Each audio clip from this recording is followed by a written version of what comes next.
Hello my dear student, welcome to Vivek education centre. यदि आप लोग भी 18 मार्च को, ठीक है, 18 मार्च को इकोनॉमिक्स का पेपर देने जा रहे हैं तो आपके लिए वीडियो काफी इंपॉर्टेंट होने वाला है। ठीक है, ये 100% ओरिजिनल पेपर आ चुका है। यदि आप लोग इसका पीडीएफ लेना चाहते हैं तो डिस्क्रिप्शन में मेरा व्हाट्सएप ग्रुप है, आप लोग वहां से ज्वाइन हो जाइए। इसमें हम लोग इस वीडियो में बात करने वाले हैं ऑब्जेक्टिव प्लस सब्जेक्टिव। ठीक है, दोनों का आंसर की हम लोग प्रॉपर सही सही बताएंगे। यदि आप लोग चैनल पर पहली बार आए हैं तो चैनल को सब्सक्राइब, लाइक और दोस्तों के साथ ज्यादा शेयर कर लीजिए।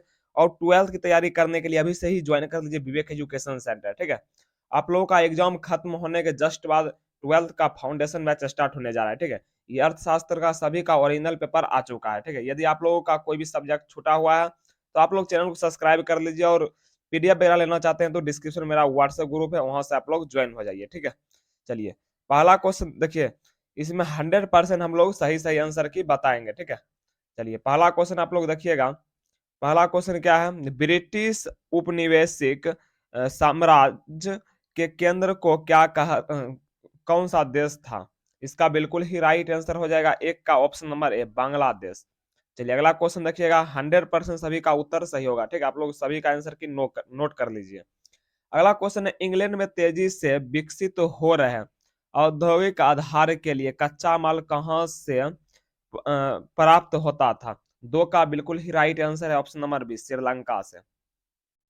चलिए 3 नंबर क्वेश्चन देखिएगा, औपनिवेशिक शासक किस देश के आर्थिक हितों का संरक्षण और संवर्धन करता है? 3 का बिल्कुल ही राइट आंसर है option number D, option number D बिल्कुल ही राइट हो जाएगा। चलिए 4 नंबर क्वेश्चन देखिएगा, निम्न में से कौन बंगाल में उत्पादित महीन सूती कपड़ा था? 4 का बिल्कुल ही राइट आंसर है ऑप्शन नंबर डी, इनमें से कोई नहीं। चलिए 5 नंबर क्वेश्चन देखिएगा, 20वीं सदी के पूर्वार्ध में भारत के राष्ट्रीय आय की वृद्धि दर क्या थी? 5 का बिल्कुल ही राइट आंसर है ऑप्शन नंबर ए, यानी 2%। अगला क्वेश्चन देखिएगा आप लोग 6 नंबर।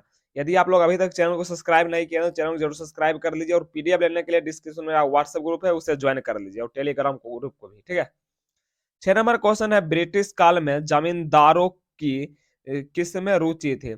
6 का बिल्कुल ही राइट आंसर हो जाएगा ऑप्शन नंबर डी, यानी इनमें से सभी, कृषि के सुधार में, किसान की आर्थिक दुर्दशा के सुधार में, अधिक से अधिक लगान संग्रह में।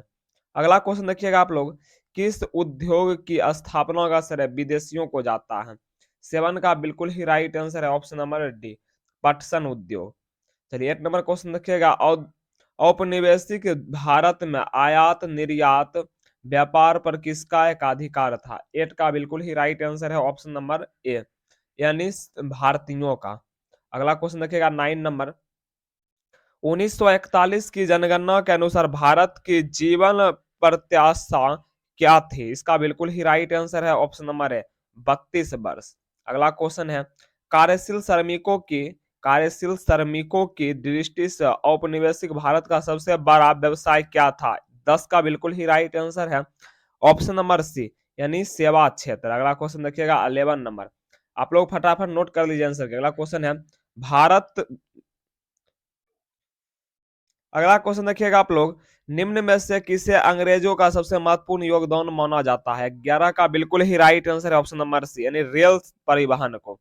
अगला क्वेश्चन है, भारत की प्रथम सरकारी जनगणना जनगणना किस वर्ष हुई थी? इसका बिल्कुल ही राइट आंसर है 12 का ऑप्शन नंबर डी, यानी 1881 लॉर्ड रिपन के समय में। अगला क्वेश्चन देखिएगा आप लोग, भारत की आर्थिक प्रणाली का उद्देश्य क्या है? 13 का बिल्कुल ही राइट आंसर है ऑप्शन नंबर डी, इनमें से सभी। अगला क्वेश्चन देखिएगा 14 नंबर, भारत की मिश्रित अर्थव्यवस्था में किस क्षेत्र को सबसे सशक्त क्षेत्र बनाने की परिकल्पना की गई है? 14 का ऑप्शन नंबर डी बिल्कुल ही राइट आंसर होगा, इनमें से सभी। अगला क्वेश्चन है 15 नंबर, कौन सी अर्थव्यवस्था मुख्यतः बाजार की शक्तियों पर निर्भर करता है? 15 का बिल्कुल ही राइट आंसर हो जाएगा ऑप्शन नंबर डी, इनमें से सभी। चलिए 16 नंबर देखिएगा, किस अर्थव्यवस्था में लोगों के बीच वस्तुओं का वितरण उसकी आवश्यकताओं के अनुसार होता है? 16 का बिल्कुल ही राइट आंसर है ऑप्शन नंबर बी, यानी पूंजीवादी अर्थव्यवस्था। अगला क्वेश्चन देखिएगा 17 नंबर क्वेश्चन, पंचवर्षीय योजना की अवधारणा किस देश से ली गई थी? 17 का बिल्कुल ही राइट आंसर है ऑप्शन नंबर बी, यानी पूर्व सोवियत संघ से। अगला क्वेश्चन देखिएगा आप लोग, 18 नंबर, भारत में पंचवर्षीय योजना किसके द्वारा तैयार किया गया है? 18 का बिल्कुल ही right answer option number B, योजना आयोग के द्वारा। चलिए अगला क्वेश्चन देखिएगा, 19 नंबर, निम्न में से निम्न में से आर्थिक वृद्धि का परिणामिक सूचक है? 19 का बिल्कुल ही राइट आंसर है ऑप्शन नंबर बी, यानी प्रति व्यक्ति जीडीपी। अगला क्वेश्चन देखिएगा 20 नंबर, समवर्ती आधुनिकीकरण और समानता के साथ पंचवर्षीय योजनाओं का क्या लक्ष्य था? चलिए 20 का बिल्कुल ही राइट आंसर है ऑप्शन नंबर ए, यानी आत्मनिर्भरता। अगला क्वेश्चन है 21 नंबर, प्रत्येक भारतीय के लिए भोजन, आवास, शिक्षा, स्वास्थ्य पंचवर्षीय योजनाओं के किस उद्देश्य का अंश था? 21 का बिल्कुल ही राइट आंसर है ऑप्शन नंबर ए, यानी आत्मनिर्भरता। अगला क्वेश्चन देखिएगा 22 नंबर, निम्न में से कौन भू सुधार का उद्देश्य था? 22 का बिल्कुल ही राइट आंसर है ऑप्शन नंबर डी, इनमें से सभी हो जाएगा। अगला क्वेश्चन देखिएगा 23 नंबर, हरित क्रांति में प्रयुक्त उच्च पैदावार वाली किस्मों के बीजों का लाभ किस फसलों का को मिला? 23 का बिल्कुल ही राइट आंसर है ऑप्शन नंबर डी, यानी ए और बी, यानी गेहूं और चावल दोनों। 24 नंबर देखिएगा, खाद्यान्न के उत्पादन के संदर्भ में आज भारत क्या है? 24 का बिल्कुल ही राइट आंसर है option number D, option number D, यानी आयातक और निर्भर, आत्मनिर्भर दोनों है। अगला क्वेश्चन देखिएगा, भारत सरकार द्वारा कम मूल्य पर कृषि उर्वरक किसानों की उपलब्ध कराना किसका उदाहरण है? 25 का बिल्कुल ही राइट आंसर है ऑप्शन नंबर से, यानी कृषि सब्सिडी का। अगला क्वेश्चन है 26 नंबर, 1955 में गठित ग्राम और लघु उद्योग समिति का क्या नाम था? 26 का बिल्कुल ही राइट आंसर है ऑप्शन नंबर बी, यानी कार्बे समिति। अगला क्वेश्चन देखिएगा 27 नंबर, अगला क्वेश्चन है, विदेशी आयात को घरेलू उत्पादन से पूरा करने की नीति को क्या कहते हैं? 27 का बिल्कुल ही राइट आंसर है ऑप्शन नंबर डी, इनमें से कोई नहीं। चलिए 28 नंबर देखिएगा, वर्ष 1990-91 में औद्योगिक क्षेत्र का जीडीपी में कितना प्रतिशत योगदान था? 28 का बिल्कुल ही राइट आंसर है ऑप्शन नंबर सी, यानी 40.5%।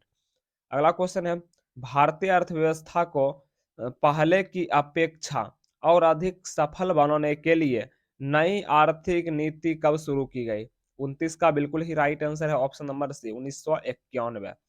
अगला क्वेश्चन है 30 नंबर, 30 नंबर आप लोग देखिएगा, किस अर्थव्यवस्था में एक वर्ष में उत्पादित की गई अंतिम वस्तुओं और सेवाओं का मौद्रिक मूल्य कहलाता है? 30 का बिल्कुल ही राइट आंसर हो जाएगा ऑप्शन नंबर बी, सकल घरेलू उत्पाद, जीडीपी। ठीक है, इंग्लिश में कहा जाता है जीडीपी। चलिए अगला क्वेश्चन देखिएगा आप लोग 30 नंबर, 31 नंबर क्वेश्चन देखिएगा, कृषि क्षेत्र में उत्पादन और उत्पादकता वृद्धि के लिए किए गए सुधार क्या कहलाता है? 31 का बिल्कुल ही राइट आंसर है ऑप्शन नंबर बी, यानी भूमि सुधार। अगला क्वेश्चन देखिएगा 32 नंबर, आयात की जाने वाली वस्तु की मात्रा की सीमा क्या कहलाती है? 32 का बिल्कुल ही राइट आंसर है ऑप्शन नंबर है, यानी प्रशुल्क। अगला क्वेश्चन देखिएगा आप लोग 33 नंबर, सरकार जिन वस्तुओं के उपयोग को जनहित में बढ़ाना चाहती है उस पर सरकार द्वारा दी गई सहायता क्या कहलाती है? 33 का बिल्कुल ही राइट आंसर है ऑप्शन नंबर सी, यानी सहायिकी। चलिए अगला क्वेश्चन देखिएगा 34 नंबर, उच्च पैदावार वाली किस्म एच भी वाई बीजों के विषय में क्या सही है? 34 का बिल्कुल ही राइट आंसर है ऑप्शन नंबर डी, इनमें से सभी। चलिए अगला क्वेश्चन देखिएगा 35 नंबर, नीति नीति आयोग का अध्यक्ष कौन होता है? नीति आयोग का अध्यक्ष कौन होता है? इसका बिल्कुल ही राइट आंसर हो जाएगा प्रधानमंत्री, इसमें ऑप्शन में नहीं है। ठीक है, चलिए अगला क्वेश्चन देखिएगा आप लोग 36 नंबर, 1991 का आर्थिक संकट से उबरने के लिए भारत ने किससे ऋण लिया? 36 का बिल्कुल ही राइट आंसर है ऑप्शन नंबर बी, यानी अंतरराष्ट्रीय मुद्रा कोष से। अगला क्वेश्चन देखिएगा आप लोग, नई आर्थिक नीति का आर्थिक सुधार के से क्या उपाय थे? 37 का बिल्कुल ही right answer option number D, यानी ऑप्शन नंबर डी, ए और बी दोनों हो जाएगा। ठीक है, चलिए अगला क्वेश्चन देखिएगा 38 नंबर, 1991 की सुधारात्मक नीतियों किस क्षेत्रक में लागू की गई? किस क्षेत्रक में लागू की गई? 38 का बिल्कुल ही राइट आंसर है ऑप्शन नंबर ए, यानी वित्तीय क्षेत्रक में। अगला क्वेश्चन है भारत में कर व्यवस्था सुधार के अंतर्गत निम्न में से किस कर की दर में कमी की गई? 39 का बिल्कुल ही राइट आंसर है ऑप्शन नंबर डी, इनमें से सभी हो जाएगा। चलिए 40 नंबर देखिएगा आप लोग, एक राष्ट्र एक बाजार एक टैक्स लागू करने के लिए कौन सा कर लागू किया गया? 40 का बिल्कुल ही राइट आंसर हो जाएगा ऑप्शन नंबर बी, यानी केंद्र केंद्र जीएसटी। अगला क्वेश्चन देखिएगा आप लोग, 41 नंबर, निम्न में से कौन विदेशी विनियम सुधार का भाग है? 41 का बिल्कुल ही राइट आंसर है ऑप्शन नंबर डी, इनमें से सभी। चलिए 42 नंबर क्वेश्चन देखिएगा आप लोग, सबसे अधिक लाभ वर्जित करने वाले सार्वजनिक क्षेत्र के उपक्रमों को क्या कहते हैं? 42 का बिल्कुल ही राइट आंसर है 42 का ऑप्शन नंबर डी, इनमें से सभी हो जाएगा। ठीक है, चलिए अगला क्वेश्चन देखिएगा 43 नंबर, सार्वजनिक क्षेत्र की कंपनियों की इक्विटी की बिक्री बिक्री के माध्यम से निजीकरण को क्या कहते हैं? 43 का बिल्कुल ही राइट आंसर है ऑप्शन नंबर डी, इनमें से कोई नहीं। 44 नंबर देखिएगा, विश्व व्यापार संगठन डब्ल्यूटीओ किस प्रकार की व्यापार संधि को प्रोत्साहित करता है? 44 का बिल्कुल ही राइट आंसर है ऑप्शन नंबर सी, यानी द्विपक्षीय को। अगला क्वेश्चन देखिएगा, अंतरराष्ट्रीय व्यापार संगठन मुक्त व्यापार को बढ़ावा देता है? 45 का बिल्कुल ही राइट आंसर है ऑप्शन नंबर डी, इनमें से सभी। चलिए 46 नंबर देखिएगा, 1991 के पश्चात 1991 के पश्चात भारत के विदेशी मुद्रा भंडार बढ़ने का क्या कारण है? 46 का बिल्कुल ही राइट आंसर है ऑप्शन नंबर सी, यानी धनात्मक व्यापार संतुलन। 47 नंबर देखिएगा, निम्न में से किस राजकोषीय नीति के सुधार के अंतर्गत माना जाएगा? 47 का बिल्कुल ही right answer option number D, इनमें से सभी। चलिए 48 नंबर देखिएगा आप लोग, निम्न में से कौन आईटी और सॉफ्टवेयर कंपनी है?